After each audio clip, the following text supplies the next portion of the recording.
So guys আবারও কিন্তু একটা নতুন ভিডিও নিয়ে চলে এলাম এবং আজকের ভিডিওতে আমরা কথা বলবো শাকিব খানের মুভি তুফানের টোটাল 24 দিনের বক্স অফিস কালেকশনকে নিয়ে এবং কথা বলবো যে এই মুভিটা তার ডে 6 এসে ইন্ডিয়া থেকে কত টাকা বক্স অফিস কালেকশন করলো। তো সব কিছু বলবো ডিটেলসে। তো ভিডিওটা আপনাদের জন্য অনেকটা ইন্টারেস্টিং হতে চলেছে, তাই ভিডিওটাকে শুরু থেকে নিয়ে শেষ পর্যন্ত কন্টিনিউ করবেন এবং আপনি যদি আমার চ্যানেলে ফার্স্ট টাইম হয়ে থাকেন তো প্লিজ চ্যানেলকে সাবস্ক্রাইব করে ভিডিওতে একটা লাইক করে দেবেন। তো চলুন ভিডিওটি শুরু করা যাক। এখন থেকে পুরো দেশকে তুফানের হাতে তুলিয়া দেব, সে যা চাইবে পাইবে। আমি কিন্তু আপনাদেরকে অনেকগুলো ভিডিওতে বলেছিলাম যে শাকিব খানের মুভি তুফান কিন্তু কলকাতার বক্স অফিসে কোনো আহামরি বক্স অফিস কালেকশন করতে পারবে না এবং এটা বলার জন্য শুধুমাত্র আমার কমেন্ট বক্সে অনেকগুলো গালিগালাজ করা হয়েছিল। তো যাই হোক, সেইগুলো নিয়ে আমি কোনো কথা বলছি না, কিন্তু এখন রিসেন্টলি টাইমে এই মুভিটাকে কেন্দ্র করে কিন্তু পশ্চিমবাংলার ইউটিউবার এবং বাংলাদেশের ইউটিউবারের মধ্যে একটা বিরাট বড় কন্ট্রোভার্সি ক্রিয়েট হয়েছে এবং আপনারা জানেন অরিত্র গান ইউটিউব চ্যানেল এবং তার সঙ্গে সঙ্গে সিনেব্রোস রাজ ভাইয়ের ইউটিউব চ্যানেল, এই দুটো চ্যানেলের মধ্যে কিন্তু এখন বিরাট বড় একটা কন্ট্রোভার্সি ক্রিয়েট হয়েছে। তো এটাকে কেন্দ্র করে অনেকে কিন্তু নানান রকমের মতামত জানাচ্ছে। তবে আমি আপনাদেরকে অনেক আগেই প্রেডিকশন করে বলেছিলাম যে এই মুভিটা বাংলাদেশের বক্স অফিসে সেরকম আহামরি বক্স অফিস কালেকশন করতে পারবে না। তার একটা বিরাট বড় কারণ ছিল, কারণ কলকাতার এত বড় বড় সুপারস্টার থাকতে তাদের কমার্শিয়াল মুভিগুলি অলরেডি সেখানে ফ্লপ হয়ে যাচ্ছে। তো সেখানে একজন বাংলাদেশের সুপারস্টার গিয়ে কীভাবে বক্স অফিস কালেকশন করে, যদিও তাকে কিন্তু অনেক দর্শক চিনে না।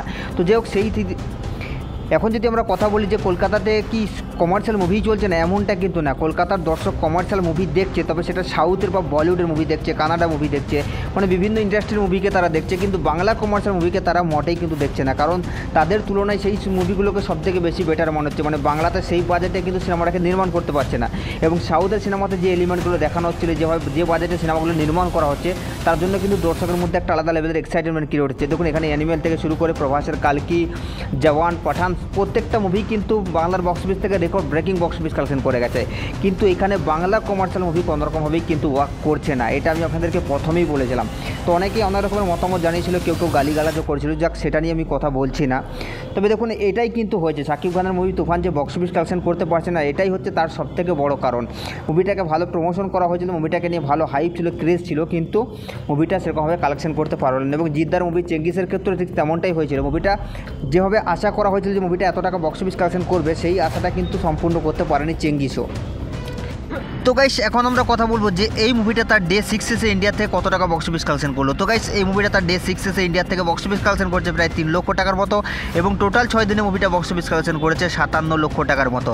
এবং যদি কথা বলি মুভিটা ওয়ার্ল্ড ওয়াইড কত টাকা বক্স অফিস কালেকশন করলো, তাহলে এই মুভিটা তার ডে 24 এসে বাংলাদেশ প্লাস ওভারসিজ থেকে বক্স অফিস কালেকশন করছে প্রায় 81 লক্ষ টাকার মতো এবং টোটাল 24 দিনে মুভিটা বক্স অফিস কালেকশন করছে 46 কোটি 12 লক্ষ টাকার মতো। তো গাইস এই মুভিটার বক্স অফিস কালেকশন নিয়ে আপনাদের কি মতামত আপনারা নিচের কমেন্ট বক্সে অবশ্যই জানাবেন। আরে সাবস্ক্রাইব করে দাও নেক্সট ভিডিওর জন্য।